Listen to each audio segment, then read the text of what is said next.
The Smoking Mirror, Chapter 17. Carol scrunched her eyes tightly closed as they moved through the mist. The ambient sounds changed radically as they passed into the heart of Miklan. It sounded like they were now outdoors in some corner of the human world, with wide, spacious skies above them. She opened her eyes and was greeted not with the absolute darkness she had feared, but with an amazing, otherworldly landscape. Above them, seemingly hundreds of meters away, the impossibly thick roots arched through the sky as if Miklan lay beneath some cosmic tree. Between the roots peeked trillions of gorgeous stars, their ancient light illuminating her surroundings more than the gloomy gray of the 9 deserts had ever done before. Before them, the mist-shielded core of Miklan was dominated by a mind-boggling structure, a fortress formed of red crystal that jutted insanely this way and that, in defiance of any human notion of symmetry or aesthetics. The complex sported twisted spires that nearly touched the roots above, and it sprawled for what seemed kilometers in all directions. The black road terminated at a vast opening that gaped like a hungry maw. Carol's heart ached suddenly, as it hadn't in some time. "She's in there." Johnny squeezed her hand and then let go. "Yeah, I can feel her too. Let's go save her, no?" As they began to move toward the fortress, a huge parliament of owls fluttered out of its crevices to settle all around them, hemming them in. Huge lahuzas and smaller tecotles cocked their heads silently and wouldn't move aside. When Johnny tried to push some out of the way with his foot, a group of them lifted into the air before him, hovering in silent menace, talons at the ready. "Dude, what the heck? I wonder, maybe if we shift into flying creatures, we can just go above them. Sounds like a good idea. But then they might see us as even more of a threat. I don't know about you, but I'd rather not spend a lot of time fighting a horde of owls right now. Bigger fish and all. Yikes, excuse the mixed metaphors." Without warning, the wall of owls parted and a strange beast approached, a sort of were-owl, a huge avian head atop a feathered humanoid body, its legs bent like a bird's and ending in enormous talons, its arms vast wings that presently hung somewhat like a feathered cape. It jerked forward with a strange strutting step and regarded them, hostility and violence in its eyes. Hell no. Johnny took his own owl feather in his hand. "Johnny, no, don't antagonize the..." As usual, he didn't listen to her. Instead, he shifted partially, imitating the being's form to a great degree. "You're not the only one with a sharp beak, bro," he muttered gutturally. "Foolish shifter," replied the were-owl with a hollow, reedy voice. "I have worn this form for longer than your weak race has walked the earth, ever since the Third Age, when rains of flame effaced the world. Do you actually expect I will be in the slightest intimidated by your mocking me?" "Probably not, but just so you know, I'm not intimidated by how super old you are, dude. Who freaking cares if you've been eating birdseed for 1,000,000 years? I'll still kick your feathered butt if you don't get out of the way." "For what purpose do you approach Chichunat Miklan?" Johnny laughed. "Chicano Miklan? Que onda, homie? Is this where Raza go when they die?"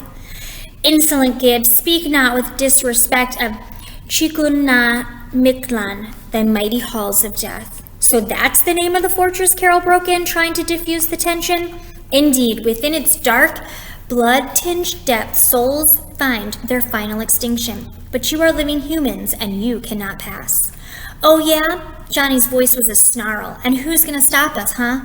"I am Prince Muan, chief among the Tlatlactecolo, keeper of Mitlactecutli's Strigine Brigade." "Huh? Chief among the Tacos Locos? Keeper of the grimy braids?" Johnny turned to Carol. "Can you translate?" She sighed. "He takes care of the owls." He made a dismissive motion with one wing. "Man, you dudes need to tune into TV shows or surf the internet or something. You talk like dead people." "Oh, sorry, that's right." Visibly controlling himself, Prince Muan spread his wings slightly. "You have yet to respond to my question. What brings you to this place?" Carol didn't wait for Johnny to smart off again. "We're here for our mother. She's in there." She motioned with her head toward the fortress. "So that's where we're going." "We've crossed all the required obstacles, Prince Muan, and I'm pretty sure that means we get an audience with Lord and Lady Death. So if you'll just have your brigade get out of the way, we'll go talk to them. Impossible, wench. They are presently indisposed. Governing the underworld is no child's game, understand. They have not the time to entertain the sniveling requests of every "let them approach." Two voices in unison uttered the words with enough volume that the Parliament of Owls actually shook, their feathers ruffled by the force of their ruler's command. The voices were spectral and monstrous, utterly inhuman and creaking with hoarse and eldritch harmonics that no 12-year-old should ever have to hear. Carol's mind buckled at the mere thought of looking on the beings who had spoken. Muan ducked his head in obeisance. "As you please, great ones. Holam, Habi, move aside. The two of you as well, Huracan and Kakits." The screech owls that had blocked their way wheeled off to dusky recesses in the crystalline walls of Chukuna Mictlan. Prince Muan made a sweeping gesture with his right wing. "Proceed. If your offerings do not satisfy my sovereigns, we will have occasion to speak one final time before I feast on your eyes." Okay, that wasn't awkward, Johnny smirked as he returned to his human form. "Come, Carol, let's leave this loser behind us." They crossed the remaining distance between them and the entrance, around which scenes of death had been etched into the crystals. Bats flitted in and out of the darkness, twittering and diving at black beetles. Carol, having worn the form of a Kamatsob, felt no fear of them, but she took her brother's pro-offered hand all the same, and they stepped across the threshold. Inky blackness surrounded her, so she shifted just her eyes and let her wolf vision pierce the dark. They were proceeding along a corridor whose shape and dimensions varied unpredictably.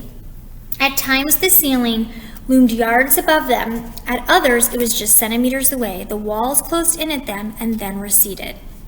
"No human mind designed this crazy place," Johnny muttered, glancing at her with feline eyes.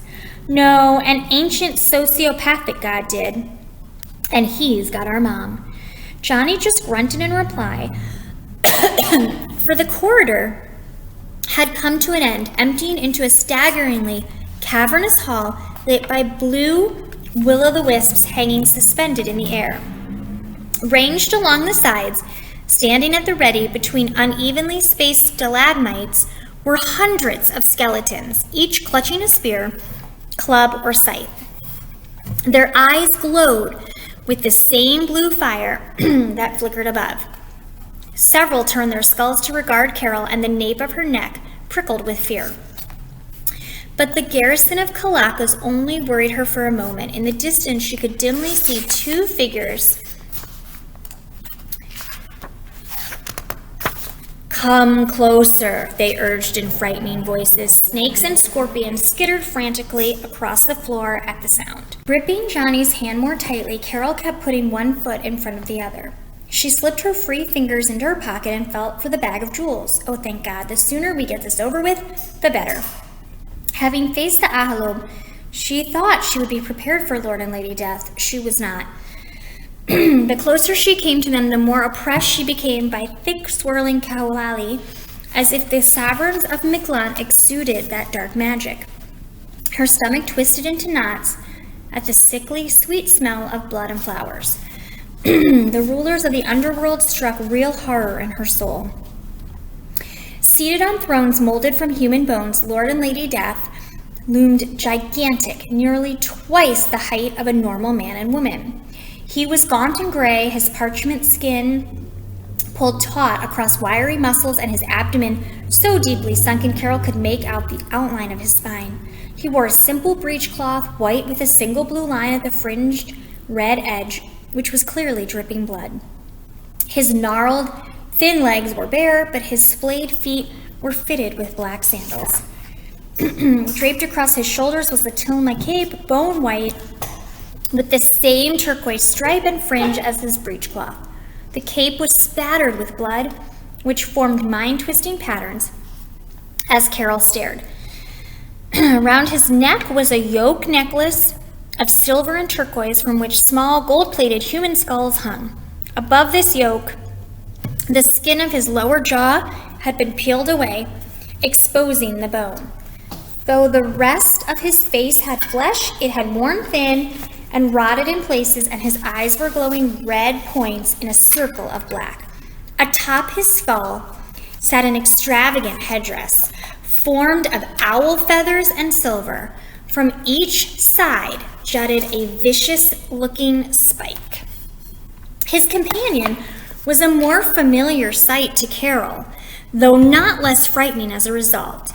She wore a red huipil blouse and skirt, and around her neck was a chain from which dangled human hands and skulls, small enough that Carol suspected they belonged to children. Her face was a fleshless skull over which she had draped a black mantle that extended past her knees. It glittered with silver stars. In one bony hand she grasped a black orb, in the other a sickle. La Santísima Muerte, thought Carol, dressed like a twisted copy of the Virgin of Guadalupe, a mockery of Tonantzin.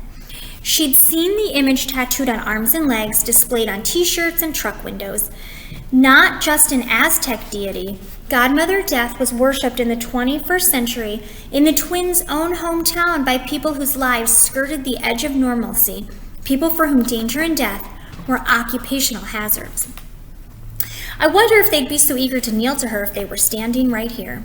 On the high backs of the thrones perched owls and bats. Before the Lord and Lady stood an obsidian basin.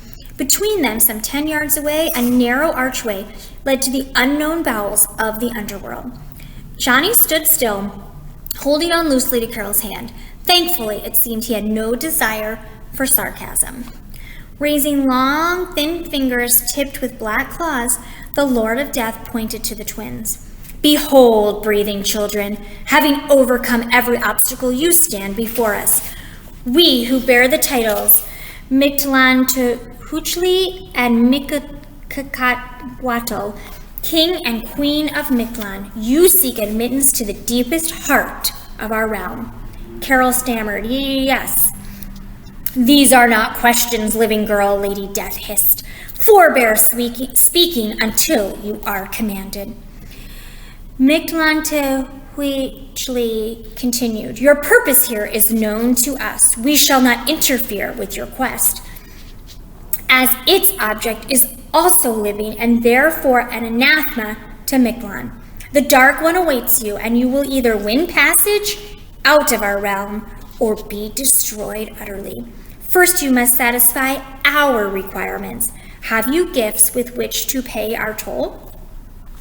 Swallowing heavily, Carol drew the little leather bag from her pocket and, releasing her brother's hand, walked to the basin in front of Lord Death's towering throne of bone. Pulling loose the drawstring, she poured the contents into the stone receptacle. The rubies, diamonds, emeralds, sapphires, and amethysts shined brightly and made a tinkling sound that felt distinctively out of place in that dark hall. Stepping back, she stared expectantly up at that giant, horrible face, choking back bile at the rank smell of rot that Mictlantecuhtli exuded. The ruler of the underworld nodded once, satisfied. You may pass, Carolina Garza. Well, what about my brother? He must pay his own price. Johnny finally spoke, but I lost my gems. Godmother Death snarled in disgust. Then you must offer other tender, churlish knave. Tax not our patience. Johnny grimaced and unslung his shield. This belonged to Huitzilopochtli. It's got to be valuable. I'll hand it over to you. Nothing stolen can you use, living boy. The black orb twisted like a living thing in her hand. Then what am I supposed to offer, huh? You want the cape? You want me to rescue my mom in my birthday suit, Cochina? Imbecile, I care not for baubles or bits of rock. There is something precious to me, however, flowing through your very veins. If you would pass between these thrones, you must spill some of your blood. Carol's stomach dropped. No, Johnny, don't. There's got to be another way. Don't worry, sis. I'll be all right. It's just a little blood. I'll shift heel and be as good as new. He got closer to the stone basin and looked up at the spectral queen of the dead. So how does this work? In answer, she leapt from her throne and, suspended in the air above him, slashed at his left arm with her sickle, opening a long gash from wrist to elbow. Her orb floated free as she seized his hand with bony fingers and directed the flow of blood into the stone receptacle. Wow, that freaking hurt, you. Johnny stared at the rising level of red. That's enough. No, let go of me already.